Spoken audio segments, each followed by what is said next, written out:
A reprodução vai ser um pouco diferente em osteíctes e em condrictes, né? Começando falando dos peixes ósseos, a fecundação é externa, ou seja, ocorre fora do corpo desses animais, como eu representei nesse desenho aqui. Então eu tenho o macho e a fêmea liberando na água o espermatozoide e os óvulos, né? E eles vão se encontrar, ou seja, vão realizar a fecundação na água mesmo, ou seja, fora do corpo dos animais, e vão formar o zigoto que vai formar os ovos. Tudo bem? É bem legal lembrar que muitas vezes esses óvulos vão dar origem a fases larvais, não vão dar origem a uma fase, a um animal, um filhote parecido com um adulto. Muitas vezes tem uma fase larval aí ocorrendo nos osteítes, tá bom? O interessante é que justamente por causa dessa fecundação externa, a maioria deles é ovíparo. Aí você está pensando, o que é ovíparo? Já falamos sobre isso, antes vamos falar dos condrites. Nesses caras a fecundação é interna, ou seja, os gametas se encontram dentro do corpo, no caso da fêmea. E isso só é possível através da introdução dos gametas dentro do corpo dela, né? Isso ocorre graças a uma estrutura exclusiva dos condrictes, então presta atenção na clasper, porque ela é uma diferença entre condrict e osteícte, né?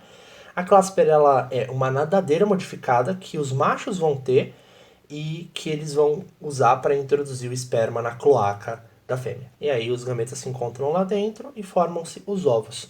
E isso explica porque alguns deles, a maioria, vai ser ovovíparo. E a gente pode falar sobre essas características, né? Um ovíparo é um tipo de animal que vai ter um embrião que vai se desenvolver num ovo, só que esse ovo vai ser colocado para fora do corpo da mãe. A maioria dos peixes vai ter então esse ovo fora do corpo da mãe, assim como a gente vê, por exemplo, nas galinhas, né? Você tem um ovo, mas o ovo é colocado fora do corpo das galinhas, assim como acontece nesses peixes, só que no caso o ovo já é formado fora porque a fecundação é externa, e por isso que a maioria deles, né, a maioria esmagadora, é ovíparo, porque a fecundação já ocorre fora do corpo. Agora, nos condrictes, alguns casos de ovoviparidade, ou seja, no qual o embrião vai estar dentro de um ovo, só que esse ovo fica dentro do corpo da mãe. Pode parecer estranho pra gente, mas existem casos em que o ovo é formado, mas fica dentro do corpo da mãe. E ainda tem alguns animais vivíparos, em que o embrião se desenvolve no interior da mãe, só que sem ovo, né? Talvez você tenha reconhecido alguma coisa aqui. É o que acontece nos seres humanos, né? Nós somos vivíparos. Então, só mostrando então que ovíparo é quem tem ovo, né? Fora do corpo da mãe.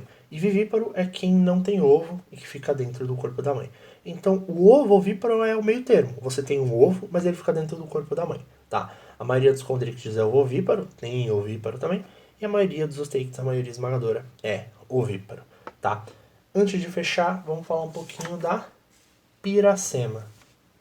A piracema é um fenômeno na qual os peixes marinhos nadam rio acima, né, vão em direção à cabeceira do rio para se reproduzir. É um fenômeno que você talvez já tenha visto aí que alguns peixes realizam, e não todos, né, mas alguns realizam. E que ela é bem importante porque, primeiro, sem pensar que é bem difícil, né? O cara ele vai nadar rio acima, ele está indo contra o fluxo, ele gasta bastante energia. Isso é bem importante porque essa queima de gordura deixa as gônadas bem ativas, né? E isso vai ser importante para a reprodução. E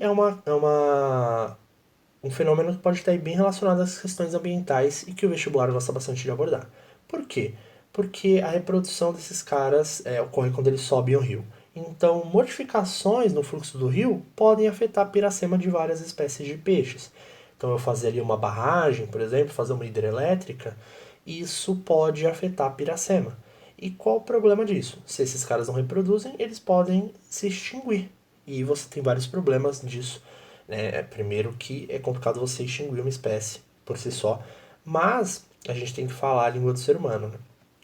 Esses peixes, essas espécies de peixes desaparecendo, elas podem afetar cadeias alimentares. Às vezes o próprio peixe é de interesse humano, econômico humano, né? Ele serve para produzir algum produto, para produzir algum alimento, ou às vezes ele serve de alimento para outros animais que a gente considera importante para a economia, ou às vezes eles fazem controle biológico de outros organismos e isso é importante.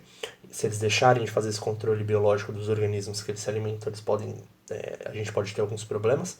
Então é sempre importante manter o equilíbrio econômico, melhor, o equilíbrio ecológico, né? Porque isso pode afetar a economia também, além da importância por si só, que a gente tem que dar valor, respeitar toda a forma de vida, né? Então a piracema aí é um tema bem importante, bem pertinente quando a gente fala de reprodução de peixes, tá? Espero que isso ajude vocês e que vocês estudem bastante.